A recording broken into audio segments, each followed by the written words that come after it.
Amém, queridos irmãos, chegamos à segunda-feira, segunda semana.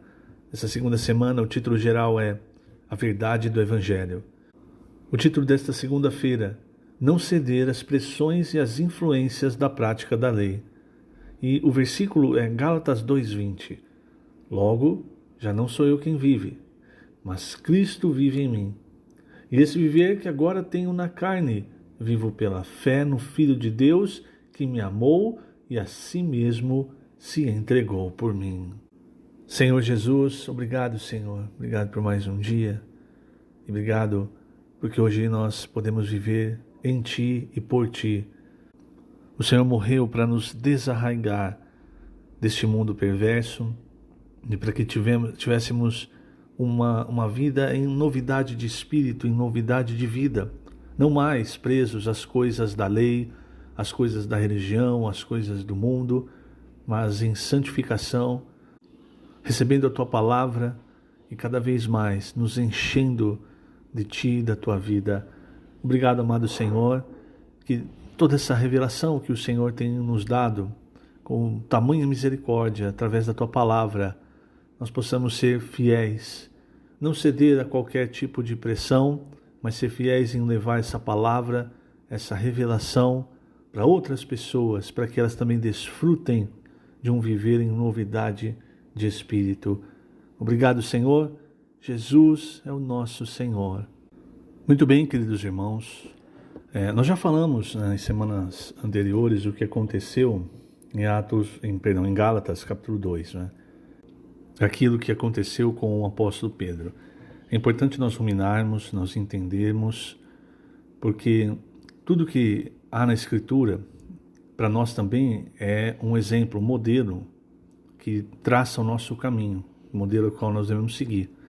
Então, o que está acontecendo ali em Gálatas 2? Né? Paulo, ele mostra, no começo de Gálatas, ele fala, 14 anos depois, subi outra vez a Jerusalém, versículo 1, com Barnabé, levando também a Tito. Isso corresponde à reunião em Atos 15. Subi em obediência a uma revelação. Quando o Senhor nos revela algo, nós precisamos ser obedientes. E aqui, o que nós vemos? Nós vemos um proceder do apóstolo Pedro um pouco titubeante quanto àquilo que o Senhor Jesus havia revelado, não só enquanto no seu ministério terreno, mas depois, como o Espírito também já havia mostrado a Pedro a respeito da verdade do Evangelho. Então, Paulo diz, olha, eu subi e lhes expus o Evangelho que prego entre os gentios, mas em particular os que pareciam de maior influência, para de algum modo não correr ou ter corrido em vão. Contudo, nem mesmo Tito, que estava comigo, sendo grego, foi constrangido a circuncidar-se. E isto por causa dos falsos irmãos que se entremeteram com o fim de espreitar a nossa liberdade que temos em Cristo Jesus e reduzir-nos à escravidão. Esses falsos irmãos, Paulo está se referindo aos judaizantes. Esses judaizantes, o problema deles não era só com o apóstolo Paulo, mas com a verdade do Evangelho. Tanto é que eles também fizeram oposição ao apóstolo Pedro. Havia muita pressão em cima do apóstolo Pedro. E na sua segunda epístola, o apóstolo Pedro fala de falsos mestres. Logo depois que ele falou da palavra profética, que é a palavra que o apóstolo Paulo falava, o ensinamento dos apóstolos, né? A palavra do apóstolo Pedro, a palavra que sai do trono de Deus como uma candeia que brilha, uma luz que brilha para mostrar o caminho do reino. Então, depois de ter falado da palavra profética, parece que Pedro se lembra que havia aqueles que faziam oposição a essa palavra, que trazia a verdade do Evangelho. Então, logo depois, no finalzinho do capítulo 1, ele fala, então, na segunda epístola de Pedro, né? Então no finalzinho do capítulo 1 ele fala da palavra profética, no começo do capítulo 2, logo no versículo 1, ele diz, assim como no meio do povo surgiram falsos profetas, assim também haverá entre vós falsos mestres, os quais introduzirão dissimuladamente heresias destruidoras, até ao ponto de renegarem o soberano Senhor que os resgatou, trazendo sobre si mesmos repentina destruição. Ele estava se referindo principalmente a esses que depois ele vai mostrar, né? Eles escarneciam da sua palavra, a palavra profética, a palavra que Pedro ensinava às igrejas. E entendendo isso, entendendo essa pressão, nós vimos, né, que esses judaizantes escolheram Tiago como a sua liderança, exatamente porque Tiago tinha um perfil mais conciliador. Só que, com respeito à verdade do Evangelho, não há que ser conciliador. A verdade é 1 mais 1 é 2. Não é 1 mais 1 é 1,5, 3, 2,5. Então não dá para conciliar, não dá para dizer, não, a salvação é por crer, mas também por obedecer isso e aquilo da lei. Não, entende? Então, Tiago, ele tinha essa característica conciliadora. E ele pendia bastante, não tinha uma revelação clara a respeito da verdade do Evangelho, como tinham Pedro e Paulo. E isso pesou, e isso fez com que os judaizantes se aproveitassem dessa liderança de Tiago, por ser o irmão de Jesus na carne.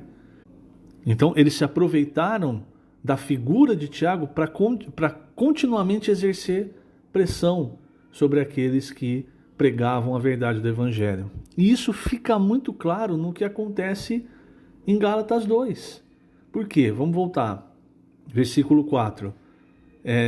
Isto por causa dos falsos irmãos, acho que eu já li, né? Que se entremeteram com o fim de espreitar a nossa liberdade que temos em Cristo e reduzir-nos à escravidão, aos quais nem ainda por uma hora nos submetemos, para que a verdade do Evangelho permanecesse entre vós. Isso é um versículo, irmãos, muito rico e muito forte. Se a verdade do Evangelho está inclusive entre nós hoje, é por causa da fidelidade desses irmãos como o apóstolo Paulo, entre outros que o Senhor foi levantando até os dias de hoje, e que permaneceram fiéis à revelação.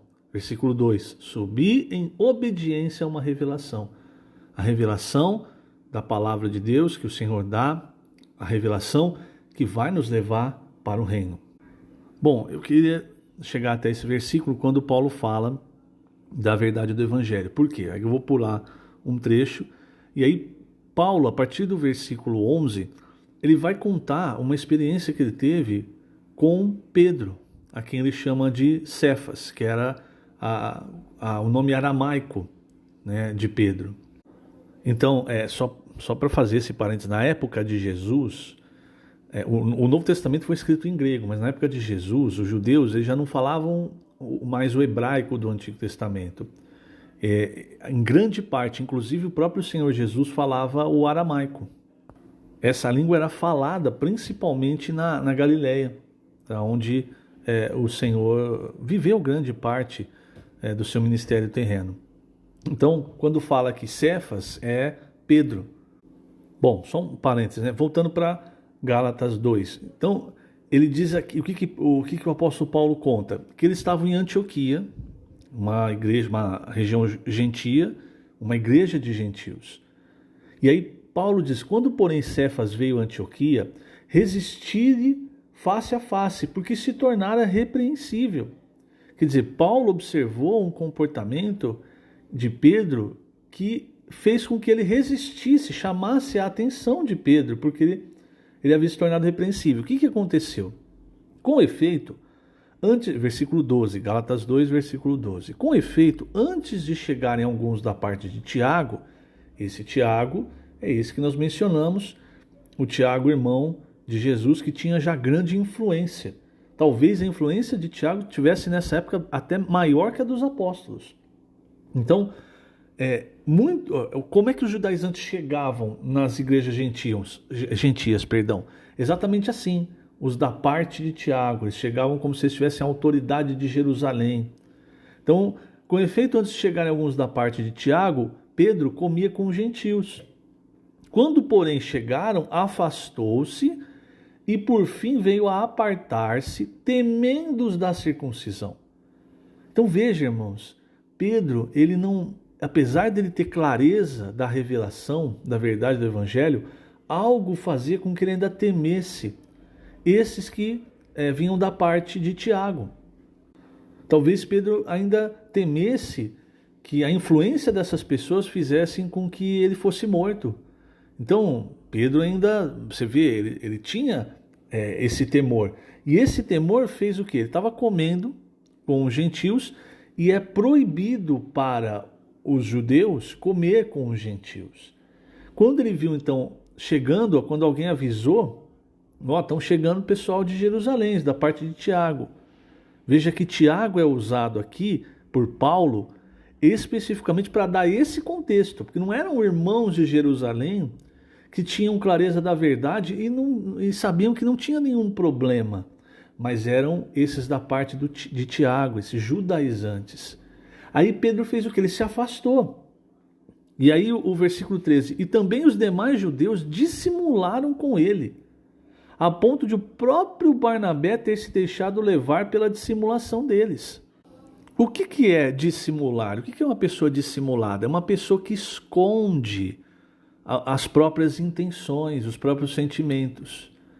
Então, quer dizer, o próprio Barnabé caiu na conversa daqueles que vinham de Jerusalém, que vinham com segundas intenções, mas que estavam escondendo, dissimulando essas intenções a ponto de até o próprio Barnabé ter se deixado levar pela dissimulação deles. Por quê, irmãos? Porque é o que o Senhor Jesus falou. Seja a vossa palavra sim, sim, não, não. Quer dizer, se é a verdade do Evangelho, proceda de acordo com a verdade do Evangelho. Se não é, então não proceda. Mas quando as coisas vêm de Satanás, elas vêm dessa forma, dissimuladas, sabe? Umas coisas fingidas, tentando enganar. Assim como o próprio Satanás fez para enganar Eva e fazer com que ela e Adão comessem do fruto da árvore que não deveriam comer. Naquele momento, e nós vamos falar também sobre o princípio lá no Jardim do Éden, naquele momento, Eva, tanto Eva quanto Adão, os dois, deveriam ter sido firmes. Ali, naquele momento, a palavra da verdade, a verdade do Evangelho, para eles era a palavra que Deus tinha dado. Não coma da árvore do conhecimento do bem e do mal.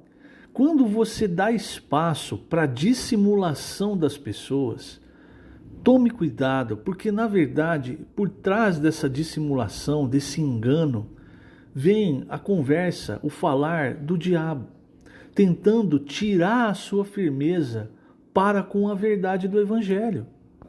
Existe hoje, como o nosso amado irmão Pedro falou, hoje nós não temos tanto problema com a questão da observância da lei.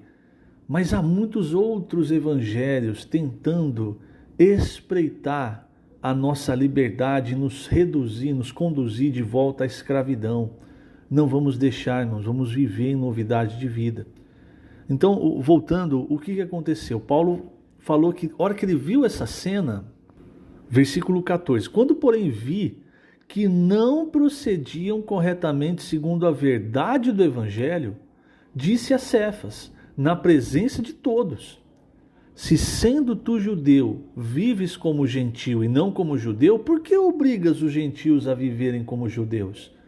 O que quer dizer isso? Quer dizer que uma vez que você está em Cristo, não importa se você é de nascimento, é gentio ou judeu, você não tem mais a lei como um cabresto, como uma obrigação para ser cumprida.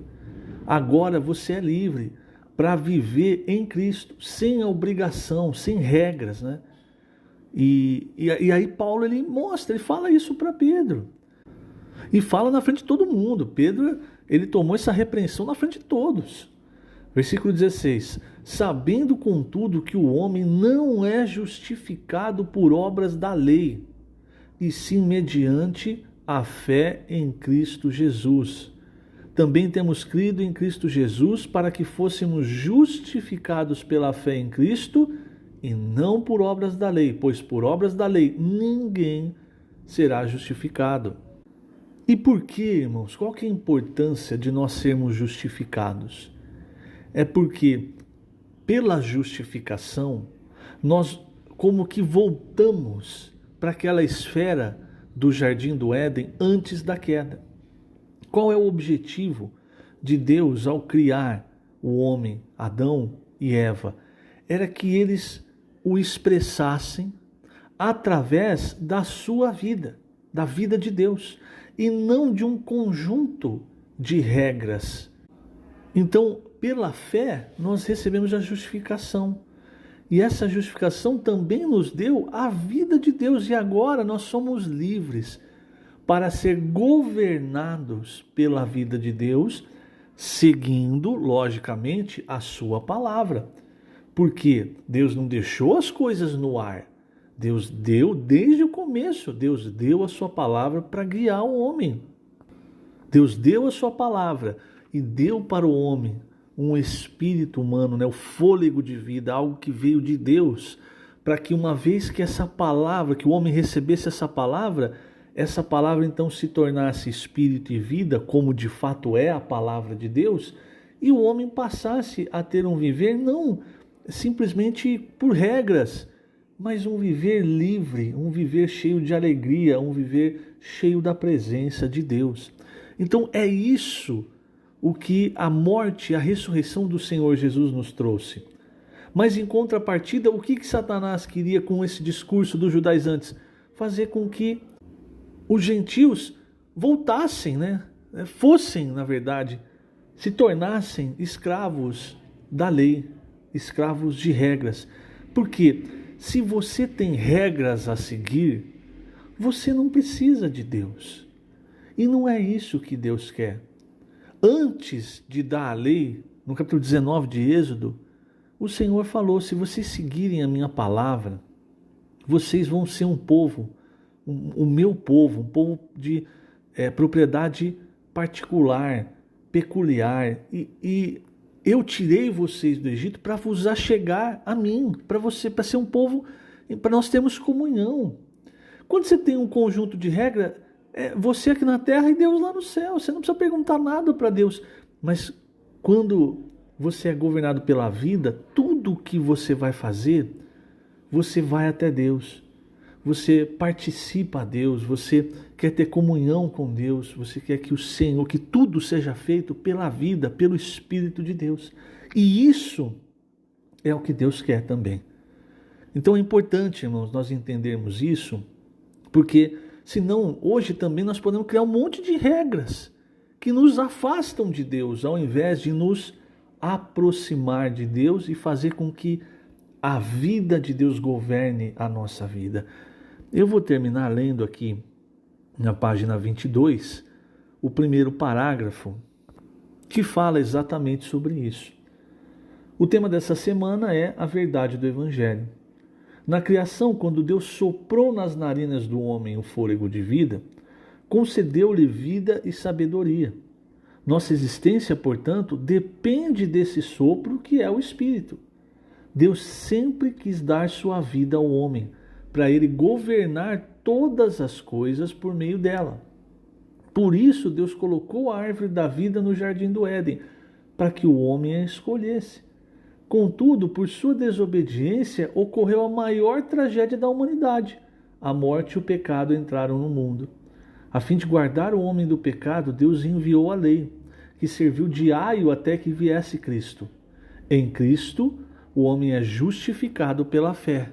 Paulo diz em Romanos, o fim da lei é Cristo. Chegou Cristo, não tem mais regra. Agora você crê, então pela fé recebe o Senhor e passa a receber a palavra de Deus como vida, mergulhando nessa palavra para que cada vez mais você tenha clareza, fique claro o que Deus quer, o governo de Deus para a sua vida. Isso é crescimento de vida, não é crescimento de conhecimento, é crescimento de vida.